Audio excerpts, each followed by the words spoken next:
ஒரு காலத்துல கிருஷ்ணராயபுரம் அப்படிங்கிற ஊர்ல ஜனங்க எல்லாருமே விவசாயம் செஞ்சு வாழ்ந்துகிட்டு இருந்தாங்க. அந்த ஊர்ல இருக்கிற கிருஷ்ணய்யா அப்படிங்கிற ஒரு பெரிய ஜமீன்தார் அந்த ஊருக்கு தலைவரா இருந்துகிட்டு விவசாயம் செஞ்சுக்கிட்டு ஊர் மக்களையும் நல்லபடியாவே பார்த்துக்கிட்டு இருந்தாரு. இப்படி நாட்களும் போய்கிட்டு இருந்துச்சு. ஒரு நாள் கிருஷ்ணய்யா அவர் வீட்டுல ரொம்ப நாளா வேலை செய்யற வேலைக்காரங்கிட்ட இப்படி பேசிக்கிட்டு இருந்தாரு. டே ரங்கா, இன்னைக்கு நீ வயல் வேலைக்கெல்லாம் போக வேண்டாம். எனக்கு உடம்பெல்லாம் வலிக்குதுடா, உடம்புக்கு முடியல. அதனால இன்னைக்கு நீ எனக்கு துணையா வீட்டிலேயே இருக்கணும். நம்ம ராமு இருக்கான் இல்லையா, அவனை இன்னைக்கு வயல் வேலையை பார்த்துக்க சொல்லு. ஐயா, இன்னைக்கு வயல்ல வேலை அதிகமாக இருக்குங்க ஐயா. நான் போலன்னா அவ்வளவுதான். ராமு சரியா பார்த்துக்க மாட்டாங்க ஐயா. அவன் ஒழுங்கா இல்லைங்கிறதால வேற யாரும் ஒழுங்கா வேலை செய்ய மாட்டாங்க. சரி ரங்கா, ஆனால் இன்னைக்கு ஒரு நாள் அவனே வயலுக்கு போகட்டுமே. நான் தான் எனக்கு உடம்புக்கு முடியல அப்படின்னு சொல்லிக்கிட்டு இருக்கனே. இன்னைக்கு ஒரு நாளைக்கு நீ வீட்டிலேயே இரு அப்படின்னு சொல்லி ஜமீன்தார் அங்கிருந்து எழுந்திருச்சு போயிட்டாரு. ரங்காவும் வேற வழியில அப்படிங்கிறதுனால ராமுவை வயல் வேலைய பார்த்துக்க சொல்லி அவன் வீட்லயே இருந்து ஜமீன்தார நல்லபடியா பார்த்துக்கிட்டான். இப்படியே நாட்களும் போய்கிட்டு இருந்துச்சு. இப்படி இருக்கும்போது ஒரு நாள் கிருஷ்ணய்யாவோட மனைவியான அலமேலு வீட்டுல உட்காந்து கவலைப்பட்டுக்கிட்டு இருக்கும் போது ரங்கா போய் அவங்க கிட்ட இப்படி கேட்டான். அம்மா, என்னம்மா ஆச்சு? என்ன யோசிச்சுக்கிட்டு இருக்கீங்க? ஐயா அவ்வளோ நேரமா உங்களை கூப்பிடுறாரு, ஆனா நீங்க வெளியில வரவே இல்லையே. அப்படி என்னம்மா யோசிக்கிறீங்க? அப்படின்னு ரங்கா கேட்டதுக்கு அலமேலு கண்ணுல கண்ணீர் வந்துருச்சு. ஒண்ணு இல்லடா ரங்கா, எங்களுக்கு 3 ஆம்பளை பிள்ளைங்க. அவங்க வாழ்க்கை நல்லா இருக்கணும்னு அவங்கள பட்டணத்துக்கு அனுப்பி நல்லபடியா படிக்க வச்சு நல்ல வேலையிலையும் சேர்த்து விட்டோம். கடைசி காலத்துல எங்களை பார்த்துப்பாங்கன்னு எதிர்பார்த்தோம். ஆனா எங்க 2 பேரையும் விட்டுட்டு அவங்க மட்டும் வெளிநாட்டுக்கு போயிட்டு அங்கேயே வாழ்ந்துகிட்டு இருக்காங்கடா அப்படின்னு சொல்லி அலமேலும் அழுதுகிட்டு இருந்தாங்க. அப்ப ரங்கா அவங்க முதலாளி அம்மாவை சமாதானப்படுத்தி இப்படி சொன்னான். அம்மா, கவலைப்படாதீங்கம்மா. நீங்க கவலைப்படுறத என்னால பார்க்க முடியலம்மா. என்னைக்காவது ஒரு நாள் உங்க பிள்ளைங்க உங்களை புரிஞ்சுக்கிட்டு நிச்சயம் உங்ககிட்ட வருவாங்க. எப்படா வருவானுங்க அவனுங்க? நாங்க செத்ததுக்கு அப்புறமா எங்களுக்கு கொல்லி வைக்க வருவானுங்களா அப்படின்னு சொல்லி ரொம்பவும் வருத்தத்தோட பேசினாங்க. அப்ப இது எல்லாத்தையும் கேட்டுக்கிட்டு இருந்த கிருஷ்ணய்யா உடனே அங்க வந்தாரு. உன் அம்மா கிட்ட நான் எவ்வளவுதான் எடுத்து சொன்னாலும் பிள்ளைங்கள பற்றி யோசிக்கிறத அவ விட போறதில்ல. அவனுங்களுக்கு நாங்கள் தேவையில்லை, அவங்களுக்கு பணம் தான் முக்கியம். அப்படிப்பட்ட அவங்க மட்டும் எங்களுக்கு எதுக்குடா? அவங்கள பற்றி யோசிச்சு யோசிச்சு இவ தான் உடம்ப கெடுத்துக்கிட்டு இருக்கா. ஆனால் அவனுங்க வந்து ஒரு எட்டு கூட பார்க்கறது கிடையாது. ஐயா, நீங்கள் கோவத்தில் தான் இப்படி பேசிக்கிட்டு இருக்கீங்க. ஆனால் உங்கள் மனசு படுற கஷ்டம் எனக்கு தெரியுதுங்க ஐயா. நீங்கள் உண்மையை சொல்லுங்க ஐயா. உண்மையிலேயே உங்களுக்கு உங்கள் பிள்ளைங்கள பார்க்க வேண்டாமா? எங்களுக்கும் தாண்டா பிள்ளைங்களையும் மருமகளுங்களையும் பார்க்கணுன்னு ஆசையாக இருக்கு. ஆனால் என்ன பண்ணுறது? ஆனால் எங்களுக்கு மட்டும் இருந்தால் போதுமா? அவங்களுக்கும் எங்களை பார்க்கணுன்னு ஆசை இருக்கணுமே. எத்தனை தடவை சொன்னாலும் எவ்வளவு தான் கடுதாசிங்க போட்டாலும் அவனுங்க வரமாட்டேங்கிறானுங்களே. ஆனால் அவங்கள சொல்லி என்ன புண்ணியம்? என் கூட சண்டை போட்டு பிள்ளைங்கள மேல் படிப்பு படிக்க வச்சாலே இவ பண்ணது தான் தப்பு. என்னங்க இப்படி சொல்றீங்க? பிள்ளைங்களை நல்லபடியா படிக்க வைக்கணும்னு நினைக்கிறது அம்மாவை என் கடமை இல்லையா? அவங்க நல்லா படிச்சாதான் நல்ல வாழ்க்கை அவங்களுக்கு கிடைக்கும். அவங்க வாழ்க்கை பூரா சந்தோஷமா இருப்பாங்கன்னு நினைச்சேன். ஆனா இப்படி கடைசி காலத்துல நம்மள தனியா தவிக்க விடுவாங்கன்னு எனக்கு மட்டும் என்ன தெரியும்? அப்படி பொண்டாட்டி புருஷன் 2 பேருமே பிள்ளைங்களை நினைச்சு ரொம்பவும் வருத்தப்பட்டுக்கிட்டு இருந்தாங்க. அப்ப அவங்கள சமாதானப்படுத்தி ரங்கா அவங்க கிட்ட இப்படி சொன்னான். அம்மா, ஐயா, என் சின்ன வயசுலேருந்து நான் உங்கள் வீட்டில் வேலை செஞ்சுக்கிட்டு இருக்கேன். நீங்கள் எப்படிப்பட்டவங்கன்னு எனக்கு தெரியும். உங்களை மாதிரி நல்லவங்களை பார்க்குறதுக்கு கூட நேரம் இல்லைன்னு சொல்கிறாங்களே உங்கள் பிள்ளைங்க. அவங்கள நான் நிச்சயம் இங்கே வர வைக்கிறேன். உங்கள் கூடவே அவங்கள தங்கவும் வைக்கிறேன். அது மட்டும் இல்லை, அவங்க உங்களுக்கு சேவைகளும் செய்வாங்க. அத கேட்டதுமே அலமேலு ரொம்பவும் சந்தோஷமா ரொம்பவும் ஆர்வமா ரங்கா கிட்ட இப்படி கேட்டாங்க. உண்மையாவா ரங்கா? என் பிள்ளைங்க என்னை பார்க்க வருவாங்களா? வரும்போது மருமகன்களையும் கூட்டிட்டு வருவாங்களா? இதை நம்பணுமா நம்ப கூடாதான்னு தெரியல. ஆனா நீ சொல்றத கேட்கும்போது எனக்கு புது தெம்பு வந்த மாதிரி இருக்கு. அட நீ வேற, இவனால நம்ம பிள்ளைங்கள எப்படி நம்ம ஊருக்கு கூட்டிட்டு வர முடியும்? அவனுங்களுக்கு நம்ம கிட்ட பேசவே நேரம் இல்லையாமா. அப்படிப்பட்டவங்க ஒரு மாசம் நம்ம ஊர்ல தங்கி நம்மள பாத்துக்க போறாங்களா? இவன் ஏதோ சொல்றான், எப்படியாவது உன்னை சமாதானப்படுத்துறதுக்காக. ரங்கா, உண்மையே சொல்லு. உங்க ஐயா சொன்ன மாதிரி என்ன சமாதானப்படுத்துறதுக்கு தான் நீ இப்படியெல்லாம் சொல்லிக்கிட்டு இருக்கியா? இல்ல உண்மையிலேயே என் பிள்ளைங்கள இங்க கூட்டிக்கிட்டு வர போறியா? பொய் சொல்லி என்னை காக்க வச்சு ஏமாத்தாத ரங்கா. அம்மா, என்னை நம்புங்க. என்னை நீங்க சின்ன வயசுல இருந்து பாக்குறீங்க. நான் வாக்கு கொடுத்தா தவற மாட்டேன்னு உங்களுக்கு தெரியும்ல. நான் தான் உங்களுக்கு வாக்கு கொடுத்துருக்கேன்ல. உங்க பிள்ளைங்க ஒரு மாசம் வரைக்கும் உங்க கண்ணு முன்னாடியே உங்க வீட்ல இருப்பாங்க. அப்படின்னு சொல்லி ரங்கா அங்கிருந்து போயிட்டான். இப்படியே நாட்களும் போய்கிட்டு இருந்துச்சு. ஆனா அலமேலுவோட பசங்க ரங்கா சொன்ன மாதிரி அவங்கள பார்க்க வீட்டுக்கு வரல. இப்படி இருக்கும்போது ஒரு நாள் ரங்கா அலமேலுவை பார்த்து இப்படி சொன்னான். அம்மா, அம்மா, நாளைக்கு உங்க 3 பிள்ளைங்களும் 3 மருமகளுங்களும் உங்களையும் ஐயாவையும் பார்க்கறதுக்கு ஊருக்கு வராங்களாமா. டேய் ரங்கா, நீ சொல்றதெல்லாம் உண்மைதானா? உண்மையிலேயே என் பிள்ளைங்களும் மருமகளுங்களும் எங்களை பார்க்க வர போறாங்களா அப்படின்னு நிறைய ஆச்சரியத்தோட கொஞ்சம் சந்தோஷத்தோடவும் கேட்டாங்க. ஆமாம்மா, உண்மைதான். உங்களை பார்க்கறதுக்காக உங்க பிள்ளைங்க மருமகளுங்க எல்லாருமே வராங்க. நீங்க போய் அவங்களுக்கு என்னெல்லாம் பலகாரம் பிடிக்குமோ எல்லாத்தையும் செய்ய ஆரம்பிங்க. அப்படின்னு அலமேலு கிட்ட சொல்லி ரங்கா அலமேலுவை அனுப்பி வச்சான். அலமேலு சமையல் அறைக்குள்ள போய் பிள்ளைங்களுக்கும் மருமகளுக்கும் என்னென்ன பிடிக்குமோ எல்லாத்தையும் சமைச்சாங்க. அடுத்த நாள் காலையில கிருஷ்ணய்யா அலமேலுவோட 3 பிள்ளைங்களும் 3 மருமகளுங்களும் அவங்க ஊருக்கு வந்தாங்க. அவங்கள பார்த்து அப்பா அம்மா 2 பேருமே ரொம்பவும் ஆச்சரியப்பட்டாங்க. அலமேலுவோட முகத்துல சந்தோஷம் தாண்டவம் ஆடிக்கிட்டு இருந்துச்சு. பிள்ளைங்களையும் மருமகளுங்களையும் பார்த்த சந்தோஷத்துல அலமேலு பிள்ளைங்களுக்கும் மருமகளுங்களுக்கும் என்னெல்லாம் பிடிக்குமோ எல்லாத்தையுமே சமைச்சு கொடுத்து அவங்க கையார சாப்பிட வச்சு சந்தோஷமா பேசிக்கிட்டே நாட்களும் போய்கிட்டு இருந்துச்சு. இப்படி சில நாட்களும் போய்கிட்டு இருந்துச்சு. பிள்ளைங்க மருமகளுங்க மாமனார் மாமியாருக்கு சேவைகளை செஞ்சுக்கிட்டு நாட்களை ஓட்டிக்கிட்டு இருந்தாங்க. இப்படி இருக்கும்போது ஒரு நாள் கிருஷ்ணய்யா ரங்காவை கூப்பிட்டு அவன்கிட்ட இப்படி கேட்டாரு. டே ரங்கா, நான் 2 வருஷமா என் பிள்ளைங்களுக்கு கடுதாசி போட்டுக்கிட்டே தான் இருக்கேன், வந்து எங்களை பார்த்துட்டு போங்கன்னு. ஆனா எவ்வளவுதான் முயற்சி எடுத்தாலும் அதுல தோத்து போய்கிட்டே தான் இருந்தேன். அது எப்படிடா? நீ சொன்னபடியே என் பிள்ளைங்க என் வீட்டுக்கு வந்து என் வீட்டுல தங்கி இருந்து எங்களுக்கு எல்லா சேவைகளையும் செஞ்சுக்கிட்டு இருக்காங்க. என்ன சொல்லிதான் நீ அவங்கள இங்க வர வச்ச? அப்படின்னு கொஞ்சம் சந்தேகமா கேட்டாரு. அத கேட்ட ரங்கா சின்னதா ஒரு சிரிப்பு சிரிச்சு இப்படி சொன்னான். ஒன்றும் இல்லைங்க ஐயா, உங்க பிள்ளைங்க மருமகளுங்கெல்லாம் பணம் சம்பாதிக்க போய் அவங்களுக்கு நேரம் இல்லாம ஆயிடுச்சு. அதனால தான் அவங்க உங்களை பார்க்க வர முடியல.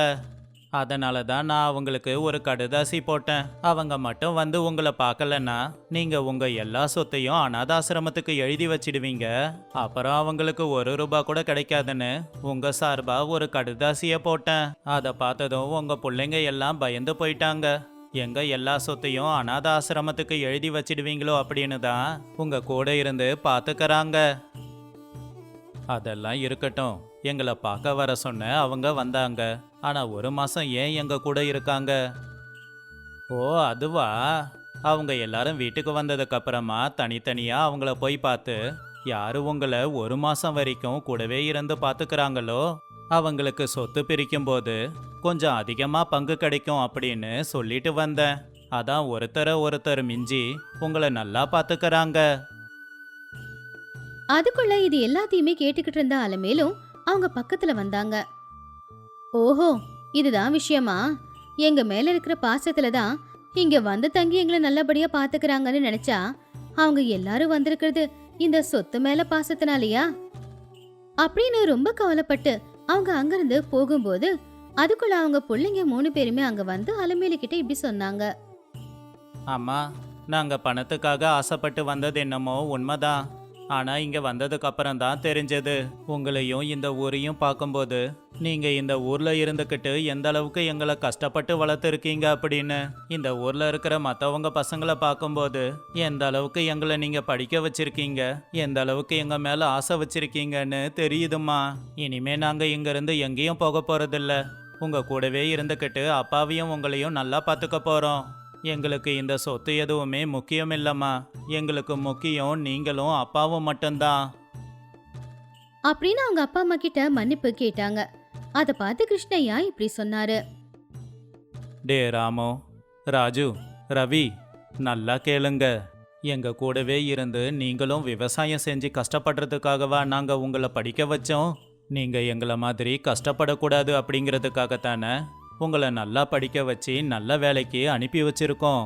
அப்படி இருக்கும்போது நீங்க எங்கேயே இருக்கிறேன்னு சொன்னீங்கன்னா உங்களை படிக்க வச்சு என்ன புண்ணியம்? அப்பா, நாங்க உங்க கூட இல்லைன்னு சொல்லி வருத்தப்படுறதும் நீங்க தான். எங்களை வேலைக்கு போங்கன்னு அனுப்புறதும் நீங்க தான்ப்பா. டேய், பொழப்பு எல்லாத்தையும் விட்டுட்டு எங்க கூடவே இருங்கன்னு நாங்க சொல்லலை. ஆனா உங்களுக்கு நேரம் கிடைக்கும் போதெல்லாம் இந்த வயசான அப்பா அம்மாவை வந்து பார்க்கலாம் இல்லையா? ஒரு நல்ல நாள், விசேஷ நாள், பண்டிகை நாள் அன்னைக்கெல்லாம் எங்கள் கூட வந்து ஒரு 3-4 நாள் இருந்தா நாங்கள் ரொம்ப சந்தோஷப்படுவோம். மற்ற நாளெல்லாம் நீங்கள் வந்துட்டு போனதை நினச்சி சந்தோஷப்படுவோம். வேலை வேலைன்னு ஓடுற உங்களுக்கு கூட ஒரு 4 நாளைக்கு மாறுதலாக இருக்கும். மனசுக்கு கூட கொஞ்சம் சந்தோஷமா இருக்குமே.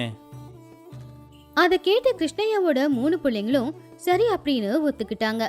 அப்போ வேலைக்காரர் அங்க இப்படி சொன்னான். அப்பாடா, எங்க ஐயா, எங்க அம்மா, அவங்க பிள்ளைங்க எல்லாரும் ஒன்று சேர்ந்துட்டாங்க. இனிமே எங்க ஐயா எதுக்காகவும் கவலைப்பட மாட்டாரு. எங்க அம்மாவோட கண்ணுல இருந்து கண்ணீரும் வராது அப்படின்னு சொல்லி ரங்கா ரொம்பவும் சந்தோஷப்பட்டான். அப்போ கிருஷ்ணய்யா இப்படி சொன்னாரு. டே ரங்கா, எங்க சந்தோஷத்துக்கு காரணமே நீதானடா. உன்னால தான் இன்னைக்கு நாங்க எங்க பிள்ளைங்க மருமகளுங்களோட சந்தோஷமா இருக்கோம். நீ உன்னுடைய அறிவை பயன்படுத்தி என் பிள்ளைங்களையும் மருமகளுங்களையும் இங்க வர வச்சிருக்க. அப்படி நீ அவங்கள வர வச்சதால தான் அவங்க எங்களை புரிஞ்சுக்கிட்டாங்க. எங்க கஷ்டம் கண்ணீரை புரிஞ்சுக்கிட்டு விசேஷ நாட்கள்லையாவது வந்துட்டு போறேன்னு சொல்றாங்க.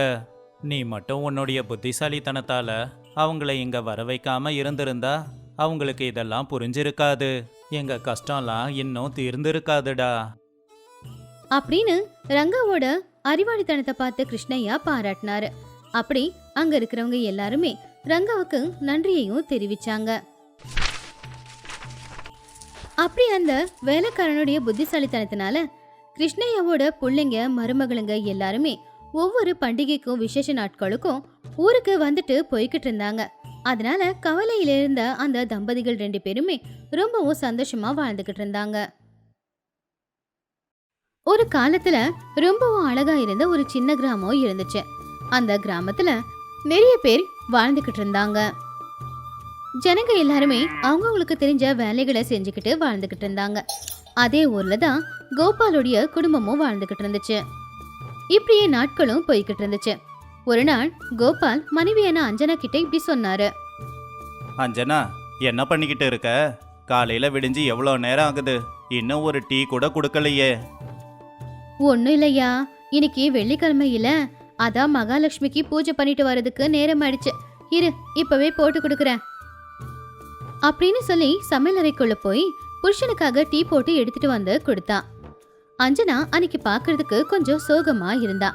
அத கவனிச்சு கோபால் அஞ்சனா கிட்ட இப்படி கேட்டாரு. என்ன அஞ்சனா, என்ன ஆச்சு? எதுக்காக இப்படி ஒரே சோகமா இருக்க? ஒன்னும் இல்லையா, இந்த ஊஜனங்க எல்லாரும் உன்கிட்ட வந்து அவங்க கஷ்டத்தை சொன்னா போதும், அவங்களுடைய கஷ்டத்தை எல்லாத்தையுமே நீ தீர்த்து வச்சிருவ. ஆனா என்னைக்காவது நான் கேட்டதை செஞ்சு வச்சிருக்கியா அப்படின்னு அஞ்சனா ரொம்பவும் கவலைப்பட்டா. அப்போ கோபால் இப்படி சொன்னாரு. உன்னோட பிரச்சனை தான் என்ன? உனக்கு என்ன வேணும்? உனக்கு என்ன வேணும்னாலும் நான் அதை கொடுக்கறேன். முதல்ல உனக்கு என்ன வேணுங்கிறத கேளு.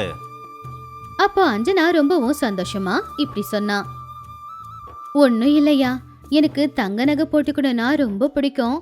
அதுலயும் எனக்கு காசு மாலைனா ரொம்ப பிடிக்கும். முந்தா நேத்து தானே நம்ம பூமியை வித்த அந்த பணம் அப்படியே நம்ம வீட்டுல தானே இருக்கு.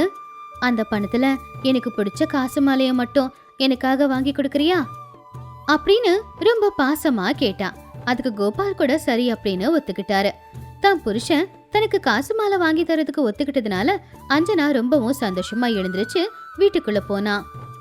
இப்படியே சில நாட்களும் போய்கிட்டு இருந்துச்சு. அப்போ ஒரு நாள் ரங்கையா அவசர அவசரமா கோபால பாக்குறதுக்காக வந்துகிட்டு இருந்தான். அத பார்த்து அஞ்சனா அவன் மனசுக்குள்ள இப்படி யோசிச்சா, என்ன இவன் மறுபடியும் வீட்டுக்கு வரான்? இந்த தடவை வந்து என் வீட்டுக்காரர்கிட்ட என்ன கேட்க போறான்னு தெரியலையே. என் வீட்டுக்காரோட நல்ல குணத்தை பயன்படுத்திக்கிட்டு இந்த ரங்கையா நிறைய பணம் வாங்கியிருக்கான் அப்படின்னு சொல்லி ரங்கையாவை திட்டிக்கிட்டு இருந்தா. அதுக்குள்ள ரங்கையா வீட்டுக்கு வந்து கோபால் கிட்ட இப்படி சொன்னான். என்ன ரங்கையா, ஏதோ கவலையா இருக்கிற மாதிரி இருக்கு. ஒன்றும் இல்லை கோபால், உனக்கு தெரியும்ல, என் பொண்ணுக்கு ஒரு நல்ல சம்பந்தத்தை பார்த்து முடிவு பண்ணி வச்சிருக்கேன்னு. அவங்க பொண்ணை பார்த்துட்டு பொண்ணு பிடிச்சிருக்குன்னு முடிவு பண்ணப்போ எதுவும் கேட்கல. ஆனால் நாளைக்கு கல்யாணத்தை வச்சுக்கிட்டு இன்னைக்கு வந்து திடீர்னு 2 லட்சம் ரூபாய் பணம் வேணும்னு கேட்குறாங்க. அவங்க கேட்ட பணத்தை கொடுக்கலன்னா கல்யாணத்தை நிறுத்திடுவேன்னு பயமுறுத்துறாங்க. எனக்கு இப்போ ரொம்ப பயமாக இருக்குப்பா. கல்யாணம் நின்று போனா என் பொண்ணோட வாழ்க்கை என்னாகிறது? திடீர்னு வந்து 2 லட்சம் ரூபாய் பணம் கேட்டா நான் மட்டும் என்ன பண்ண முடியும் அப்படின்னு சொல்லி ரங்கையா அழுதுகிட்டு இருந்தான். அப்போ கோபால் ரங்கையாவை சமாதானப்படுத்தி இப்படி சொன்னான். என்ன ரங்கையா இது, சின்ன புள்ள மாதிரி எதுக்கு அழுதுகிட்டு இருக்க? முந்தானத்து தான் என்னுடைய நிலத்தை விற்றேன். 2 லட்சம் ரூபாய் பணம் என் வீட்டில் வச்சிருக்கேன். அந்த பணத்தை கொடுக்குறேன், பையன் வீட்டில் கொண்டு போய் கொடு.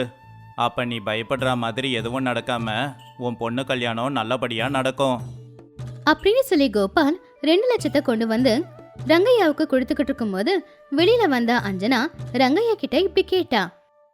இங்க பாரு ரங்கையா, இது வரைக்கும் என் புருஷனோட சின்ன வயசு சிநேகிதா அப்படிங்கறதுனால அவரு நிறைய உதவி செஞ்சிருக்காரு. நீயும் நிறைய உதவிய வாங்கியிருக்க. ஆனா இந்த பணம் ரொம்ப பெருசு. இத உதவியா நினைக்காம நாங்க உனக்கு கடனா கொடுத்ததா நினைச்சுக்கோ.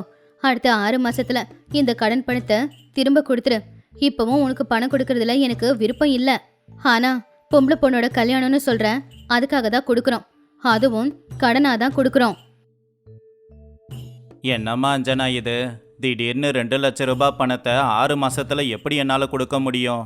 எனக்கு 1 வருஷமாவது அவகாசம் வேணும். அந்த 1 வருஷத்துக்குள்ள நிச்சயம் இந்த 2 லட்சத்தை நான் திருப்பி கொடுக்குறேன். 1 வருஷம்லாம் அவகாசம் கொடுக்க முடியாது. அதிகபட்சம் 6 மாசம் தான் அவகாசம் கொடுக்க முடியும். அந்த அவகாசத்துக்குள்ளாரையே கடனை தீர்க்கிற வேலையை பாரு அப்படின்னு கொஞ்சம் கடுமையாவே பேசிட்டு அஞ்சனா வீட்டுக்குள்ள போயிட்டான். ரங்கையாவும் பணத்தை எடுத்துக்கிட்டு போயிட்டான். அப்போ கோபால் வீட்டுக்குள்ள வந்து அஞ்சனா கிட்ட ரொம்பவும் கோவமா இப்படி கேட்டான். என்ன அஞ்சனா இது, வர வர உனக்கு எதுக்காக பணத்து மேலே ஆசை ரொம்ப அதிகமாகிக்கிட்டு இருக்கு? பாவம், அவன் பொண்ணோட கல்யாணம்னு சொல்லி வந்து அழுதுகிட்டு இருக்கான். அவன் கிட்ட பணத்தை சீக்கிரம் திரும்ப கொடுன்னு கட்டாயப்படுத்துறியே. வேற என்னையா பண்ண சொல்ற? ஒவ்வொரு தடவையும் வீட்டுல நீங்க காசு கொண்டு வந்து வைக்கும் போதெல்லாம் எனக்கு பிடிச்சது ஏதாவது வாங்கிக்கலாம் அப்படின்னு நான் பாத்துக்கிட்டு இருக்கேன். ஆனா ஒவ்வொரு தடவையும் அந்த ரங்கையா வந்து ஏதாவது சொல்லி அந்த பணத்தை வாங்கிக்கிட்டு போயிடுறாரு. அதனாலதான் எனக்கு கோவம் வந்துச்சு. நான் அவர்கிட்ட பணத்தை திரும்ப கொடுக்க சொல்லி சொன்னேன். இது எல்லாத்துக்கும் காரணம் நீதான் அப்படின்னு சொல்லி அஞ்சனா கோவமா எழுந்திருச்சு போயிட்டா. இப்படியே சில வருஷங்களும் ஓடி போச்சு. கோபாலுக்கோ ரொம்பவே வயசாயிடுச்சு. கஷ்டப்பட்டு உழைக்க முடியாத நிலைமையில இருந்தாரு. ஒரு நாள் உடம்பு முடியாம ரங்கையா இறந்துட்டான் அப்படிங்கிற விஷயத்த கேள்விப்பட்டு கோபால் அஞ்சனா 2 பேருமே ரங்கையாவை பாக்குறதுக்காக போனாங்க. அப்படி ரங்கையாவோட வீட்டுக்கு போனப்போ ரங்கையாவோட புள்ளையான ராஜையா வெளியில வந்தான். அவன் கிட்ட அஞ்சனா அவங்க அப்பா 2 லட்சம் ரூபாய் கடன் வாங்கினத பத்தி கேட்டான். அப்போ ராஜையா அதுக்கு இப்படி பதில் கொடுத்தான். இங்க பாருங்க சித்தி, நீங்க எங்க அப்பாவுக்கு 2 லட்சம் ரூபாய் கடன் கொடுத்ததுக்கு உங்ககிட்ட எதனா சாட்சி ஆதாரம் இருக்கா? அப்படி எதனா இருந்தா என்கிட்ட காட்டுங்க. அப்ப நான் உங்களுக்கு அந்த கடன் பணத்தை திரும்ப கொடுக்கறேன் அப்படின்னு ரொம்பவும் கடுமையா பேசினா. அதை கேட்டு அஞ்சனா ராஜையா கிட்ட இப்படி சொன்னாங்க. என்னப்பா இது இப்படி பேசுற? உங்க அப்பா உன் தங்கச்சியோட கல்யாணத்துக்காக தானே எங்க கிட்ட வந்து 2 லட்சம் ரூபாய் கடன் வாங்கிட்டு போனாரு. இந்த விஷயம் உங்க வீட்டுல எல்லாருக்கும் தெரியும்ல. அப்படி இருக்கும்போது இப்ப என்ன சாட்சி ஆதாரம்னு புதுசா கேட்டுக்கிட்டு இருக்க அப்படின்னு அஞ்சனம்மா கேட்ட கேள்விக்கு ராஜையா அவங்களுக்கு இப்படி பதில் கொடுத்தான். இங்க பாருங்க சித்தி, எங்க அப்பா உங்ககிட்ட கடன் வாங்கின விஷயம் எங்க யாருக்குமே தெரியாது. சாட்சி ஆதாரம் ஏதாவது இருந்தா தானே அவர் கடன் வாங்கினாருன்னு நாங்களும் நம்புவோம். அப்படி அந்த பணத்தை திரும்ப கொடுக்க விருப்பம் இல்லாம ராஜையா அப்படி பேசினதை கேட்டு கோபால் அஞ்சனா கிட்ட இப்படி சொன்னாரு. அஞ்சனா, எங்க வந்து என்ன பேசிக்கிட்டு இருக்க நீ? நாம வந்திருக்கிறது சாவு வீட்டுக்கு. இங்க போய் கடன் பணம்னு இப்படியெல்லாம் பேசுற. வா, நாம வீட்டுக்கு போலாம். நீ இங்க இருந்தா இப்படிதான் எதனா பேசிக்கிட்டு இருப்ப. அப்படின்னு கொஞ்சம் வருத்தத்தோட அஞ்சனாவை கூட்டிக்கிட்டு அவரு வீட்டுக்கு வந்துட்டாரு. அப்போ அஞ்சனா தான் புருஷக்கிட்ட இப்படி கேட்டாங்க. பாத்தியாயா, பாத்தியா, அந்த ரங்கையா உன்கிட்ட வாங்கின அந்த 2 லட்ச ரூபாய் கடனை அடைக்காமையே இப்போ செத்து போயிட்டான். அவனோட புள்ளைகிட்ட போய் கேட்டா சாட்சி ஆதாரம் அப்படின்னு கேக்குறான்.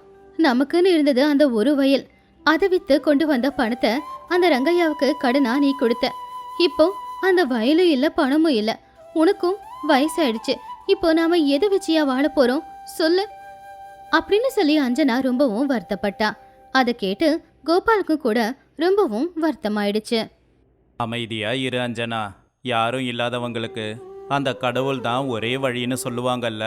அப்படி நாம வாழறதுக்கும் அந்த கடவுள் ஒரு வழியை காட்டுவான். நான் போய் கடவுள்கிட்ட நம்ம கஷ்டம் எல்லாத்தையும் சொல்லி வேண்டிக்கிட்டு வரேன் அப்படின்னு சொல்லி கோபால் கோயிலுக்கு போனாரு. கோயிலுக்கு போன இடத்துல அவருக்கு ரொம்பவும் பசி எடுத்துச்சு. கஷ்டப்பட்டு ஏதாவது வேலை செஞ்சு ஏதாவது வாங்கி சாப்பிடலான்னா உடம்புல பலம் இல்ல. அதனால வேற வழியே இல்லாம அவரு அங்கேயே உக்காந்துக்கிட்டு இருந்தாரு. அப்பதான் கோவில்ல யாரோ அன்னதானம் பண்ணிக்கிட்டு இருந்தாங்க. கோபால் அதை பார்த்து அவரு அங்க போய் வயிறார சாப்பிட்டுட்டு அதுக்கப்புறம் தன்னுடைய மனைவிக்கு வீட்டுக்கு சாப்பாடு வாங்கிட்டு போனாரு. பாவம் அஞ்சனாவும் 2 நாளா சாப்பிடாம பசியோடு இருந்ததுனால புருஷ கொண்டு வந்த சாப்பாட்டை வேக வேகமா சாப்பிட்டு முடிச்சிட்டாங்க. இப்படியே நாட்களும் போய்கிட்டு இருந்துச்சு. அப்படி கோபால் தினமும் அந்த கோவில் வாசல்ல உட்காந்துக்கிட்டு அங்க வர பக்தர்கள் அன்னதானம் போட்டு அதை வயிறார சாப்பிட்டுட்டு தன்னுடைய மனைவிக்காகவும் அவரு சாப்பாடு எடுத்துட்டு வந்து கொடுப்பாரு. அப்படி கோபால் தினமும் அந்த கோவில் வாசல்ல உட்காந்துக்கிட்டு பிச்சை எடுத்துக்கிட்டு தான் வயிறையும் தான் மனைவி வயிறையும் நெருப்பிக்கிட்டு இருந்தாரு. இப்படி இருக்கும்போது மழை காலம் வந்துச்சு. அன்னைக்கு ராமும் பகலுமா பயங்கரமா மழை பெஞ்சுக்கிட்டு இருந்துச்சு. அதுலயும் காத்து மழை அதிகமாவே இருந்துச்சு. அதனால கோபாலால அன்னைக்கு வீட்டுக்கு போக முடியாம அந்த கோவில் வாசல்லையே படுத்து தூங்கிட்டாரு. அன்னைக்கு ராத்திரி நேரம்தான் ஒரு திருடன் அந்த கோயிலுக்குள்ள இருக்கிற அம்மனுடைய தங்க சிலையை திருடிக்கிட்டு போய்கிட்டு இருந்தான். அப்பா அதை கவனிச்சு கோபால் ஒரு பெரிய கட்டையை எடுத்துட்டு போய் அந்த திருடனுடைய தலையில அடிச்சாரு. அவன் சிலைய அங்கேயே போட்டுட்டு மயக்க போட்டு விழுந்துட்டான். அதுக்கப்புறமா கோபால் அந்த தங்க சிலைய கோவிலுக்குள்ள வைக்கிறதுக்காக கொண்டு போனப்போ அந்த கோவில் சிலைக்குள்ள இருந்து ஒரு வெளிச்சமான உருவம் ஒண்ணு வெளியில வந்துச்சு. அந்த உருவம் கோபால் கிட்ட இப்படி சொல்லுச்சு. கோபால், நீ இப்போ ரொம்பவும் கஷ்டத்துல இருக்க. சொல்ல போனா சாப்பிட சாப்பாடு கூட இல்ல. தினமும் பிச்சை எடுத்துதான் வாழ்ந்துகிட்டு இருக்க. அதுவும் என்னுடைய கோவில் வாசல்ல உட்காந்துக்கிட்டு. நீ இந்த தங்க சிலைய வித்திருந்தா உனக்கு நிறைய பணம் கிடைச்சிருக்கும். ஆனா நீ அந்த வேலைய செய்யவே இல்ல. அந்த திருடன் என்ன திருடிக்கிட்டு போய்கிட்டு இருக்கும்போது அவன்கிட்ட இருந்து என்ன காப்பாத்தி மறுபடியும் கொண்டு வந்து இங்க வச்சிருக்க. அதனால உனக்கு என்ன வரம் வேணுமோ கேளு. அந்த வரத்தை நிச்சயமா நான் உனக்கு கொடுக்கறேன் அப்படின்னு திடீர்னு அந்த கடவுளை தான் முன்னாடி வந்து நின்னு உனக்கு என்ன வர வேணும்னு கேட்டப்போ கோபாலுக்கு என்ன சொல்றதுன்னே தெரியல. கொஞ்ச நேரத்துல தன்னை தானே சுதாச்சிக்கிட்டு கோபால் இப்படி கேட்டாரு. அம்மா, உங்க தரிசனத்தை எனக்கு கொடுத்ததுக்கு ரொம்ப நன்றி. அது இல்லாம ஏதாவது வரம் கேளணும் நீங்க சொல்றீங்க. எனக்கு இருக்கிறதுக்கு ஒரு நல்ல வீடும் போட்டுக்க நல்ல துணியும் சாப்பிட நல்ல சாப்பாடும் இருந்தா போதும். வேற எதுவும் எனக்கு வேண்டாம். என் பொண்டாட்டி என்னால ரொம்பவே கஷ்டத்தை அனுபவிச்சிருக்கா. இனிமேலாவது என் பொண்டாட்டி எந்த கஷ்டமும் படாம நல்லபடியா பாத்துக்கணும்னு நினைக்கிறேன் அப்படின்னு சொல்லி லக்ஷ்மி தேவி கிட்ட கையெடுத்து கும்பிட்டு கேட்டான். லக்ஷ்மி தேவி அப்படியே ஆகட்டும்னு சொல்லி மறைஞ்சு போயிட்டாங்க. அப்படி அடுத்த நாள் காலையில கோபால் அவருடைய வீட்டுக்கு போய் பார்த்தா அவருடைய வீடு ஒரு பெரிய வீடா மாறி இருந்துச்சு. வீட்டுக்குள்ள சாப்பிட்றதுக்கு தேவையான பொருட்களும் அப்படியே அவங்களுடைய செலவுக்கு தேவையான தங்க காசுகளும் அங்க இருந்துச்சு. அப்ப கோபால் கோவில்ல என்ன நடந்துச்சோ அதை தன் மனைவி கிட்ட சொன்னாரு. அதை கேள்விப்பட்டதும் அஞ்சனா உண்மையிலேயே ரொம்பவும் சந்தோஷப்பட்டாங்க. அப்படி கோபால் வாழும்போது நல்லவரா வாழ்ந்ததுனால லக்ஷ்மி தேவி அவருக்கு வரத்தை கொடுத்தாரு. அப்படி லக்ஷ்மி தேவி கொடுத்த அந்த வரத்தை வச்சுக்கிட்டு புருஷ பொண்டாட்டி வயிறார சாப்பிட்டுக்கிட்டு இருந்தாங்க அந்த ஊர்ல. அதுக்கப்புறமா எந்த ஒரு கஷ்டமும் இல்லாம அவங்க 2 பேரும் நிம்மதியா வாழ ஆரம்பிச்சாங்க.